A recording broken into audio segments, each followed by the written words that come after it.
This presentation is delivered by the Stanford Center for Professional Development.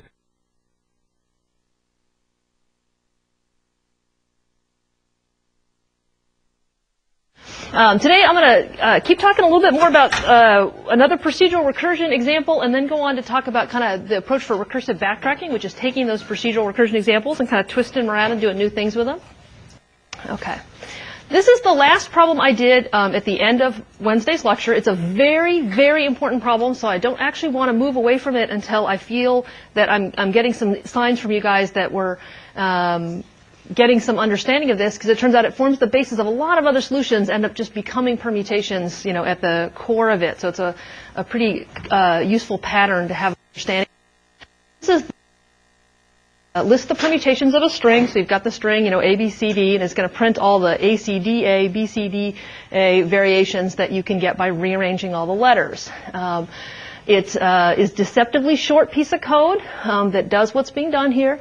Is that it breaks it down in terms of there being the permutation it's assembled so far, and then the remaining characters that haven't yet been looked at. And so at each recursive call, it's going to shuffle one character from the remainder onto the thing that's been chosen so far. So choose the next character in the permutation, and eventually when rest is empty, then all of the characters have been moved over and have been laid down in the permutation. Then what I have is a full permutation of the length n. In the case where rest is not empty, I've still got some choices to make. The number of choices is exactly equal to the number of characters I have left in rest. And for each of the remaining characters at this point, maybe there's just C and D left, then I'm going to try each of them as the next character in the permutation, and then permute what remains after having made that choice. And so this is just string operations here of attaching that rest sub I into the existing so far, and then subtracting it out of the rest to set up the arguments for that recursive call. A little bit at the end, we talked about this idea of a wrapper function, where the interface to list permutations from a client point of view probably just wants to be, here's a string to permute. The fact that keep this housekeeping of what I've built so far is really an internal management issue and isn't one I want to expose as part of the interface. So we in turn have just a really simple one-line translation that the outer call just sets up and makes the call to the real recursive function, setting up the right state for the housekeeping in this case, which is the permutation we've assembled at this point. So I'd like to ask you a few questions about this. To see if we're kind of saying the same things. Can someone tell me what is the first permutation that's printed by this? If I put in the string A, B, C, D.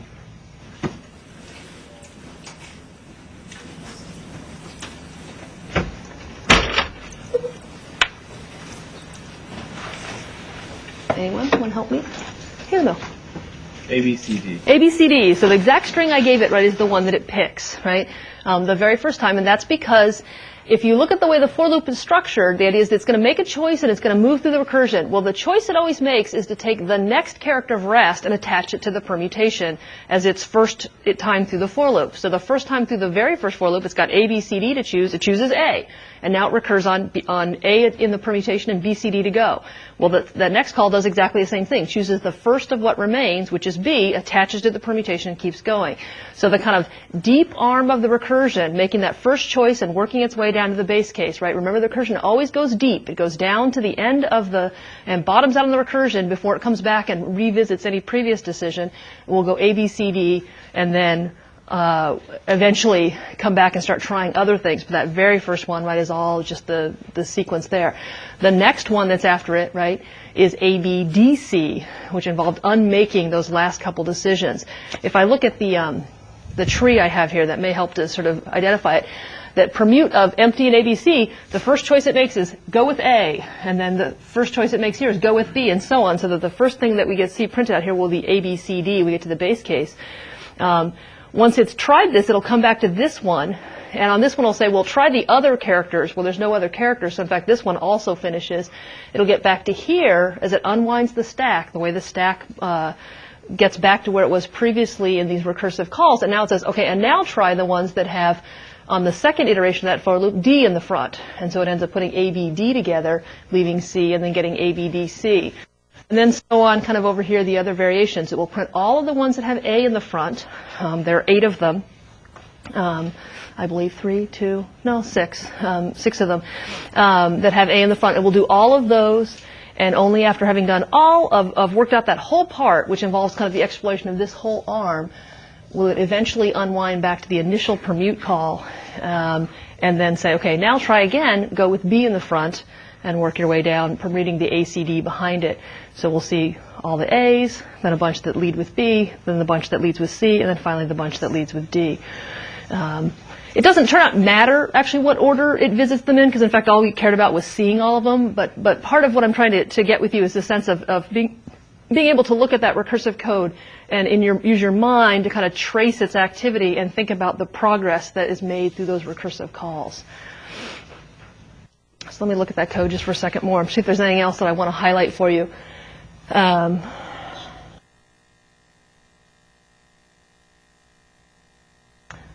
think that's about most of what I'm doing. So if you don't understand this code or there's something about it that kind of confuses you, now would be an excellent time for you to ask a question that I could help kind of get your understanding made more clear.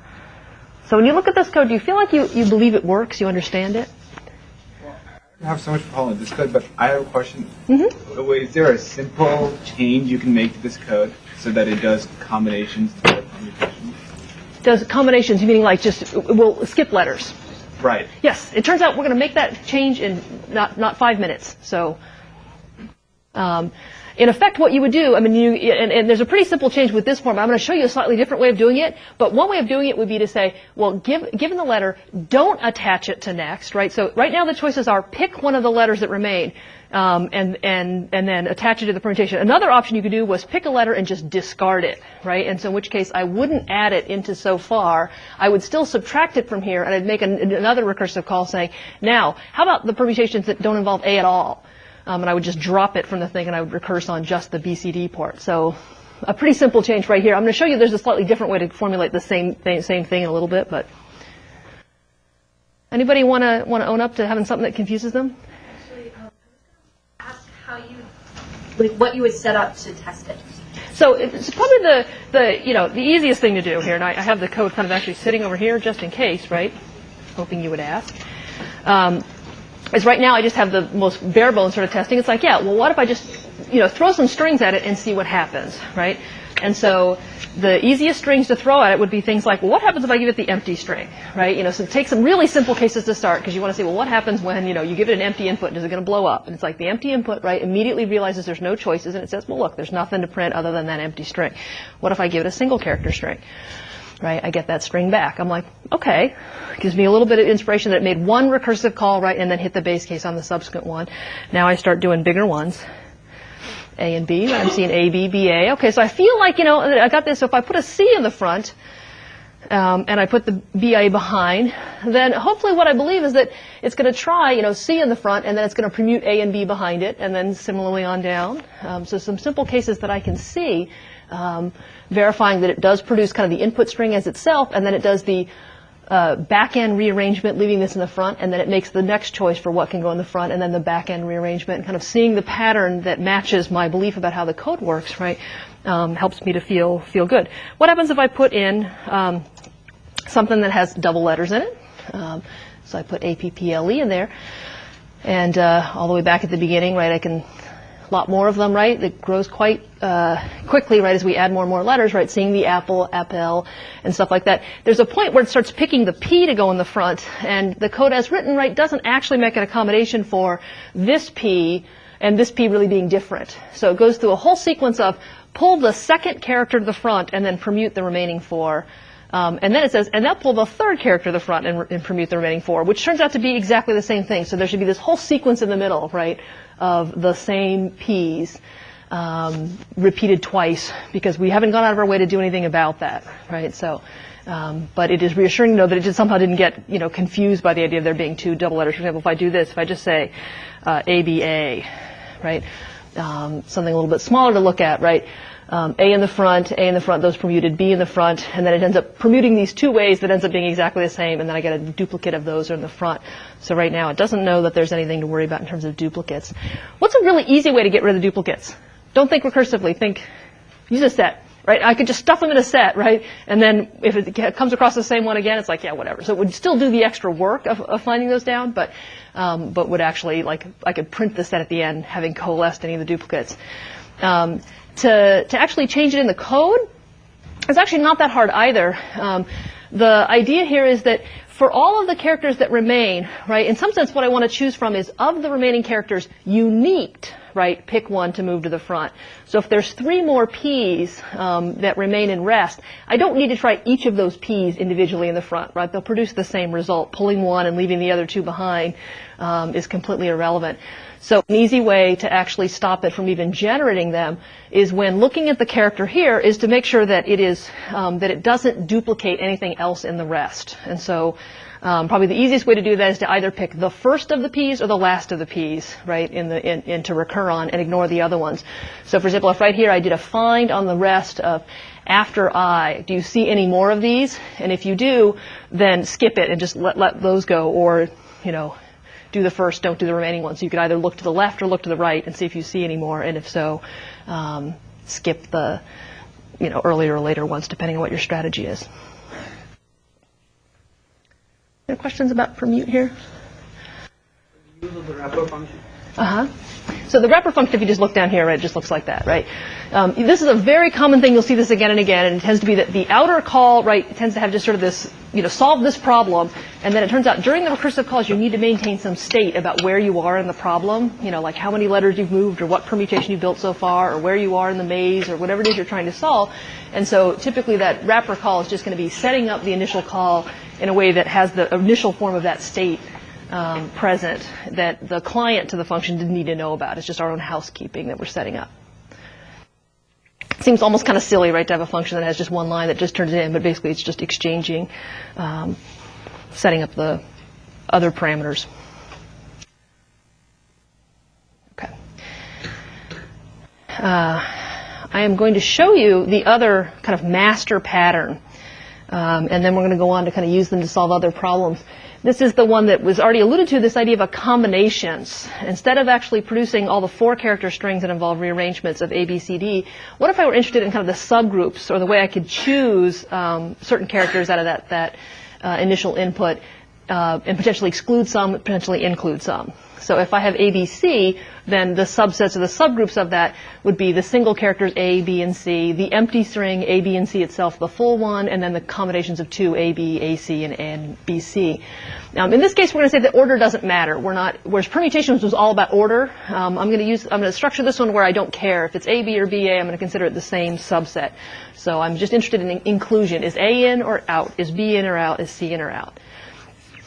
And so the recursive strategy we're going to take is exactly what I have just kind of alluded to in my English description there, is that I've got an input, A, B, C.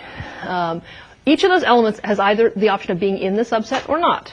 And I need to make that decision for everyone, every single element. And then I need to kind of explore all the possible combinations of that, right? When A is in, what if B is out? When A is in, what if B is in? So the recursion that I'm going to use here is that at each step of the way, I'm going to separate one element from the input, and probably the easiest way to do that is just to kind of take the frontmost element off the input and sort of separate it into this character by itself and then the remainder, similarly the way I did with permute. And then given that element I have earmarked here, I can try putting it in the current subset or not. I need to try both, so I'm going to make 2 recursive calls here. One recursive call where I've added it in, one recursive call where I haven't added it in. In both cases, right, I will have removed it from the rest, so what's being chosen from to complete that subset always is a little bit smaller, a little bit easier. So this is very, very much like the problem I described as the choose problem. Trying to choose 4 people from a dorm to go to Flicks was picking Bob and then dividing everybody into Bob and not Bob, and then saying, well, Bob could go, in which case I need to pick 3 people to go with him, or Bob could not go, and I need to pick 4 people to go without Bob. This is very much that same pattern. 2 recursive calls. Identify one, in or out.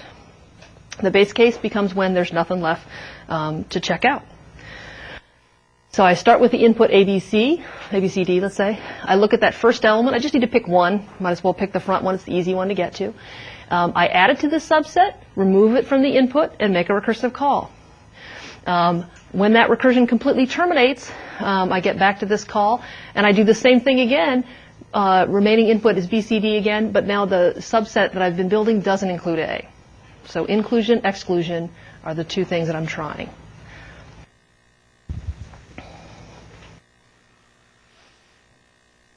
So the subset problem, right, very similar in structure to the way that I set up permutations, right, as I'm going to keep track of two strings as I'm working my way down. The remainder in the rest, right, things that I haven't yet explored. The so far is what characters I've chosen to place into the subset that I'm building. If I get to the end where there's nothing left in the rest, so there's no more choices to make, then what I have in the subset is what I have in the subset, and I go ahead and print it. In the case where there's still something to look at, I make these two calls. One where I've appended it in, one where I haven't, and in both cases, right, where I have subtracted it off of the rest by using the subster operation to truncate that front character off.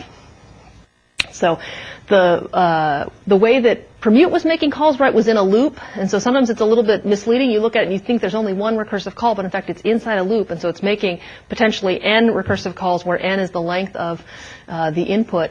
It gets a little bit shorter each time through, but there's always, however many characters are in rest is how many recursive calls it makes. The subsets code actually makes exactly 2 recursive calls at any given stage, in or out, and then recurs on that n-1 remaining. It also needs a wrapper for the same exact reason that permutations did. It's just that we are trying to list the subsets of a particular string. The fact that there's some housekeeping that's going along with it, which is tracking the subset so far, is something we don't necessarily want to put into the public interface in a way that somebody would have to know what to pass to that and to get the right thing.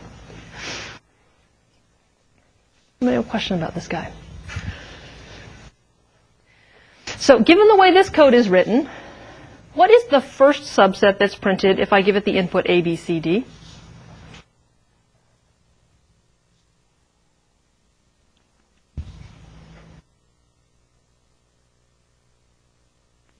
A, B, C, D, just like it was with permute, right? Everything went in. What is the second one printed after that?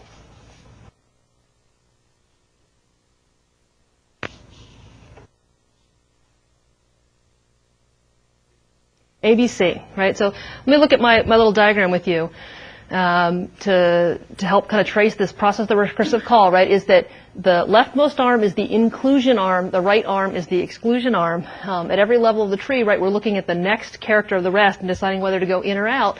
The first call it makes is always in. So at the beginning it says, I'm choosing about A. Is A in? Sure. And then it gets to the next level of recursion. It says, okay, look at the first thing of rest, that's B. Is B in? Sure.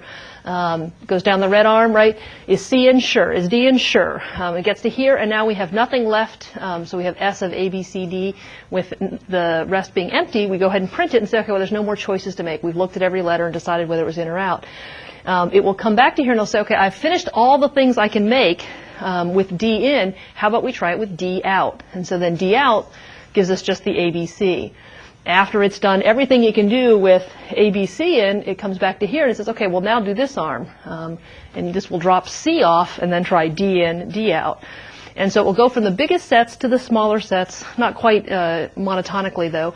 The very last set printed will be the empty set, and that will be the one where it was excluded all the way down, which after it kind of tried all these combinations of in, out, in, out, in, out, it eventually got to the out, out, out, out, out, out, out case, which will give me the empty set on that arm. Again, if I reverse the calls right, I'd still see all the same subsets in the end. They just come out in a different order. But it is worthwhile to model the recursion in your own head, to have this idea of understanding about how that it goes deep, right? That it always makes that recursive call and has to work its way all the way to the base case and terminate that recursion before it will unfold and revisit the second call that was made, and then fully explore where it goes before it completes that whole sequence. Anybody want to ask me a question about these guys? These are just really, really important pieces of code. And so I'm trying to make sure that I don't move past something that still feels a little bit mystical or confusing to you, because everything I want to do for the rest of today builds on this. So now if there's something about either of these pieces of code that would help you to... Yeah. What would be the simplest way to include that? So probably the simplest way, like if you said, oh, I just really want to be in alphabetical order, would be to put them in a set, right? And then have the set do the ordering for you. But so you said order doesn't matter? So, if you did care about how they got ordered. Like, let's say you didn't want BCD to equal CDD.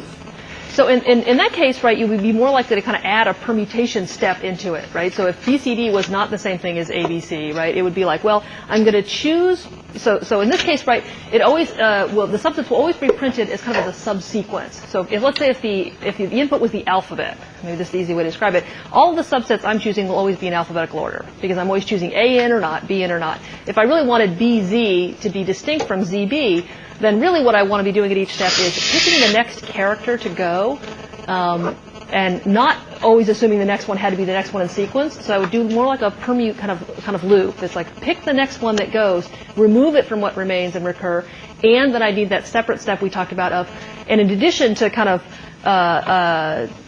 picking, we also have to leave open the option that we didn't pick anything and we just kind of left the subset as is, right? So we could extend or not. And so permute always assumes we have to have picked everything. The subset code would also allow for some of them just being entirely skipped. So we'd pick the next one, right, and then eventually stop picking. It's also possible just in your wrapper function then to maybe put a for loop or something like that, right, in which you're changing your string. Yeah, you could certainly do that, like kind of permute from the outside too, right? So there's often very, multiple different ways you can get at the same thing, right? Whether you want to put it in the recursion or outside the recursion, have the set help you do it or not, that can get you to the same result. So let me try to identify what's the same about these, to try to kind of back away from it and kind of move to see how these are more similar than they are different, right? Even though the code ends up kind of having some details in it, that if you kind of look at it from far away, these are both problems that are about choice. That the recursive calls that we see have kind of a branching structure and a depth factor that actually relates to the problem if you think about it in terms of decisions. That in making a permutation, your decision is what character goes next, right? In the subset, it's like, well, whether this character goes in or not. That the recursive tree that I was drawing there that shows all those calls, that the depth of it represents the number of choices you make. Each recursive call makes a choice, right? A yes, no, or a next letter to go, and then recurs from there. So I make, one of those calls, and then there's n-1 beneath it that represent the further decisions I make that build on it. And so in the case of permutation, once I've picked the, n-1 things to go, there's only one thing left, right? And so in some sense, the tree is n because I have to pick n things that go in the permutation, and then I'm done. In the subsets, it's also n, and that's because for each of the characters, I'm deciding whether it's in or out. So I looked at A and decided in or out. I looked at B, decided in or out, and I did that all the way down. That was the length of the input. The branching represents how many recursive calls were made at each level of the recursion. In the case of subsets, it's always exactly 2. In, out, all the way down. So 3 starts at 1, branches to 2, goes to 4, goes to 8, 16, and so on. In the permute case, right, there are n calls at the beginning. I have n different letters to choose from, so it's a very wide spread there. And then at that next level, it's n-1, still very wide, and n-2. And so the overall tree has kind of an n times n-1 times n-2 all the way down to the bottom, which is the factorial function, which grows very, very quickly. Even for small inputs, right, the number of permutations is enormous. The number of subsets is 2 to the n, in or out, right, all the way across. Also a very, resource-intensive problem to solve. Not nearly as bad as permutation, but both of them, even for small sizes of n, start to become pretty quickly intractable. This is not the fault of recursion, right? These problems are not hard to solve because we're solving them the wrong way. It's because there are n factorial permutations. There are 2 to the n different subsets, right? Anything that's going to print 2 to the n things or n factorial things is going to do n factorial work to do so. You can't avoid it.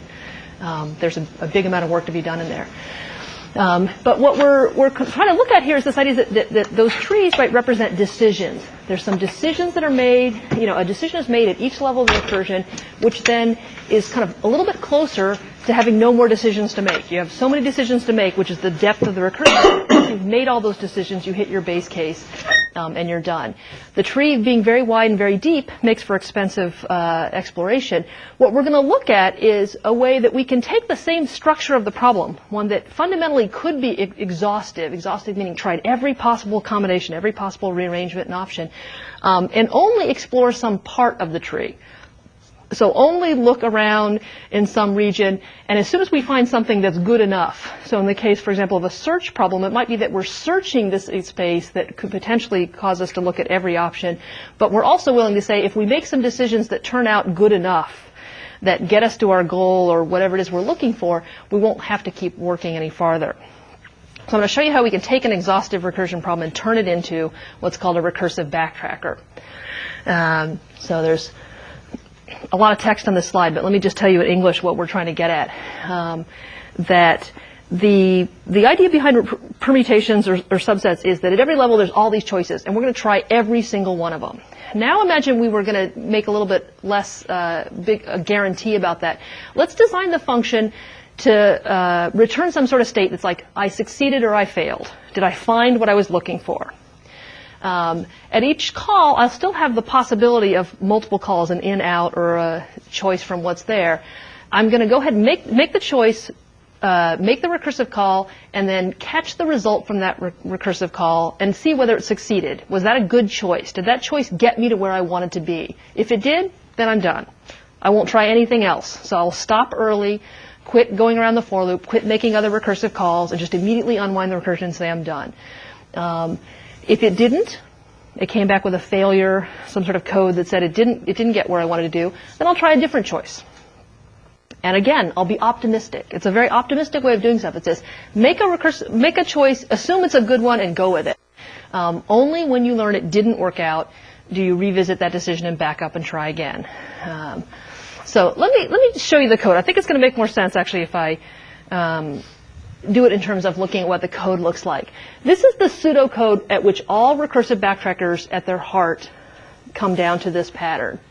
So what I tried to be abstract about here is, well, what does it mean to solve a problem, and what's the configuration? That depends on the domain and the problem we're trying to solve, but the structure of them all looks the same in the sense that if there are choices to be made, so the idea is that we cast the problem as a decision problem. There are a bunch of choices to be made. Each recursive call will make one choice and then attempt to recursively solve it. So there's some available choices, in or out, or one of next, or where to place a tile on a board, or whether to take a left or a right turn or go straight in a maze. Any of these things could be the choices here.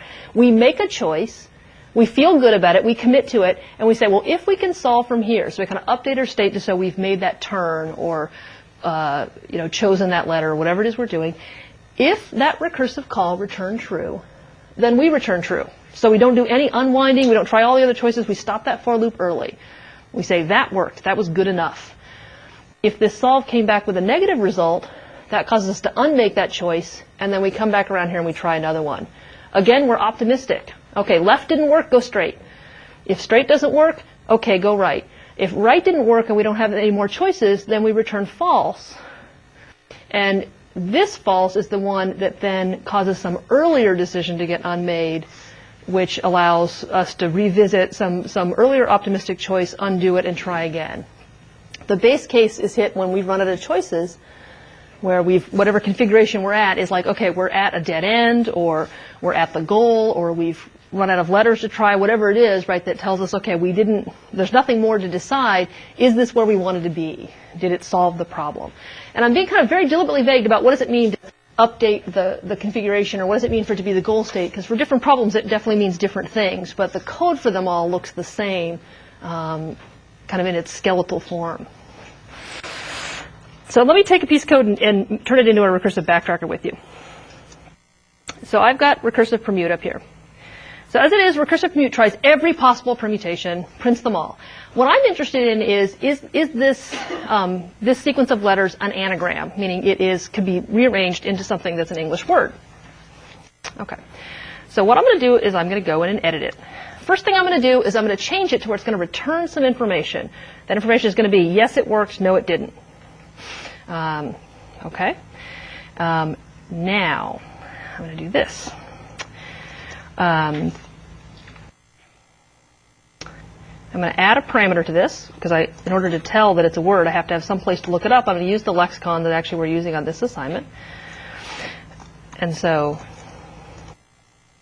when I get to the bottom, and I have no more choices, I've got some permutation that I've assembled here in so far, and I'm going to check and see if it's in the dictionary. If the dictionary says that that's a word, then I'm going to say, this was good. That permutation was good. You don't need to look at any more permutations. Otherwise, I'll return false, which will say, well, this thing isn't a word. Why don't you try again? I'm going to change the name of the function while I'm at it to be a little more descriptive and call it isAnagram. And then when I make the call here, add my third argument, I'm not just going to make the call and let it go away. I really want to know, did that work? So I'm going to say, well, if it's an anagram, then return true. So if given the choice I made, I've got these letters X, J, Q, P, A, B, C, right? It'll pick a letter and it'll say, well, if, put that letter in the front and then go for it. If you can make a word out of having made that choice out of what remains, then you're done. You don't need to try anything else. Otherwise, we'll come back around and make some of the further calls in that loop to see if it worked out. At the bottom, I also need another failure case here. And that comes when the earlier choices, right? So I got, let's say somebody has given me XJ, and then it says, given XJ, can you permute A and B to make a word? Well, it turns out that you know this ahead of time. It doesn't have the same vision you do, but it says XJ, A, B, there's just nothing you can do. But it'll try them all dutifully. Try A in the front and then B behind it, then try B in the front and A behind it. And after it says that, it says, you know what? Okay, that just ain't working, right? It must be some earlier decision that was really at fault. This return false is going to cause the sort of stacked up previous is anagram calls to say, oh yeah, that choice of X for the first letter was really questionable. So imagine I've had like EX, TI. I'm trying to spell the word exit is a possibility of it. That once I have that X in the front, it turns out nothing is going to work out. But it's going to go through and try XEIT, XETI, and so on. Well, after all of those things have been tried, it says, you know what, X in the front wasn't it, right? Let's try again with I in the front. Well, after it does that, it won't get anywhere either. Eventually, it'll try E in the front, and then it won't have to try anything else after that because that will eventually work out. So if I put this guy in like that, and I build myself a lexicon,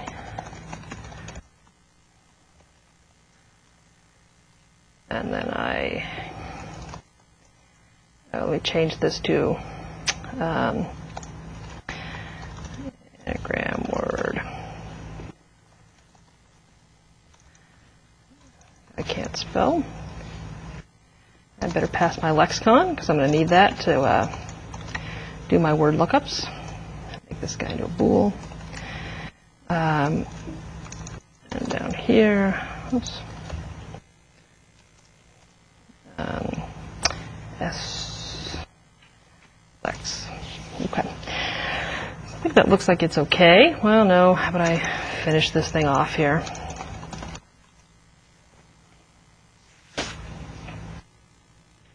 And so if I type in, a word that I know is a word to begin with, like boat, and I happen to know the way the permutations work, right, is it will try that right away and find that. What if I give it tobe, which is a rearrangement of that, it eventually did find them. What if I give it something like this, which there's just no way you can get that in there. So it seems to, at least right now, it's not telling us what the word is. I can actually go and change it. Maybe that'd be a nice thing to say. Why don't I have it print the word when it finds it? If lex.contains word so far, then print it. That way I can find out what word it thinks it made out of it. So if I type tobe, well, look at that, boda. Who would know? That dictionary is full of some really ridiculous words. Get back with exit. Let's type some other words. Query, so it's finding some words, and then if I give it some word that I know is just nonsense, it won't print anything, and it will return the false. And so in this case, what it's doing is it's kind of doing a partial exploration, right, of the permutation tree based on this notion of being able to stop early on success. So in the case of this last one, where I give it 6 nonsense characters, it really did do the full permutation, in this case, the 6 factorial permutations, and discovered that none of them worked. But in the case of exit or the boat, that early in the process, it may have kind of made a decision. Okay, so for example, in this case, it will try all the permutations with Q in the front, right?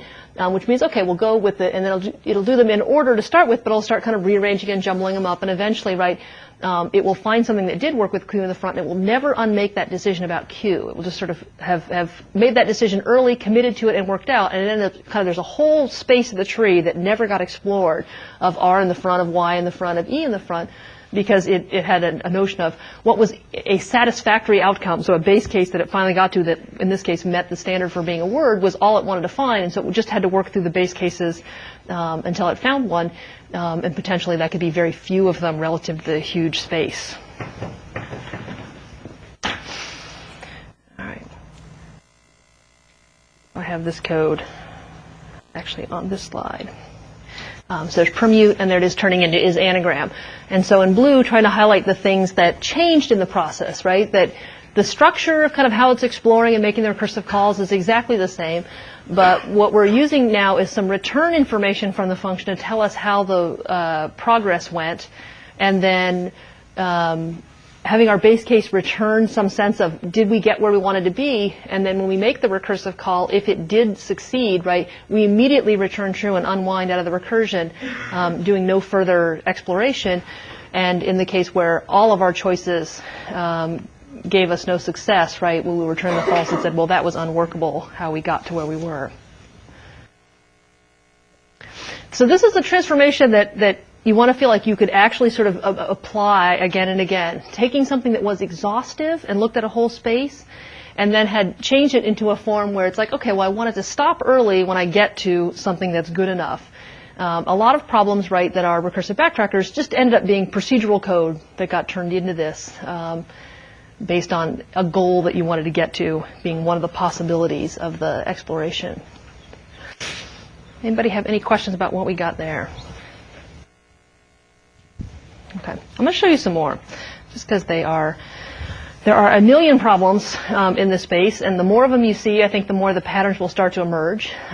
Each of these, right, we're going to think of as decision problems, right, that we have some number of decisions to make, and we're going to try to make a decision in each recursive call, knowing that that gives us fewer decisions that we have to make in the smaller form of the subproblem that we've built that way. And then the decisions that we have open to us, the options there, represent the different recursive calls we can make. Maybe it's a for loop or maybe a list of the explicit alternatives that we have that will be open to us in any particular call. This is a CS kind of classic problem. It's one that, it doesn't seem like it has a lot of utility, but it's still interesting to think about, which is if you have an 8x8 chessboard, which is the standard chessboard size, and you had 8 queen pieces, could you place those 8 queens on the board in such a way that no queen is threatened by any other? The queen is the most powerful player on the board, right? Can move any number of spaces horizontally, vertically, or diagonally on any straight line, basically. And so it does seem like, that there's a lot of contention on the board to get them all in there in such a way that they can't go after each other. And so if we think of this as a decision problem, each call is going to make one decision and recur on the rest. The decisions we have to make are, we need to place, 8 queens. Let's say if the board is an 8x8 board. So at each call, we could place 1 queen, leaving us with n-1 to go. The choices for that queen might be that one way to kind of keep our problem, just manage the logistics of it, is to say, well, we know that there's going to be a queen in each column. Right? It certainly can't be that there's 2 in one column, so we could just do the problem column by column. We could say, well, the first thing we'll do is we'll place a queen in the leftmost column. The next call will make a queen, place a queen in the column to the right of that, and then so on. So we'll work our way across the board from left to right, and then the choices for that queen will be any of the.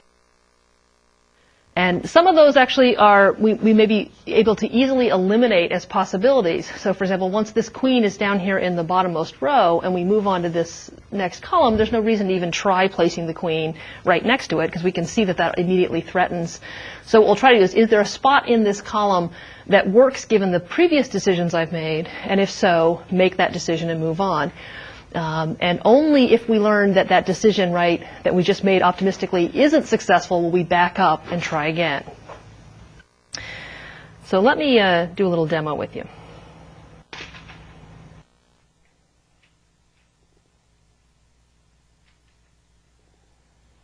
It kind of shows this doing its job.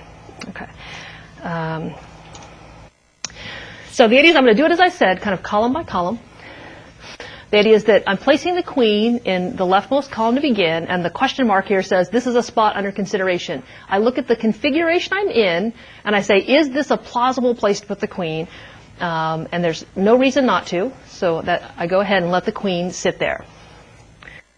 Okay, so now I'm going to make my second recursive call. I say I've placed one queen. Now there's 3 more queens to go. Why don't we go ahead and place the queens that remain to the right of this? And so the next recursive call comes in and says, if you can place the queens, given the decision I've already made, then tell me yes, and then I'll know all is good.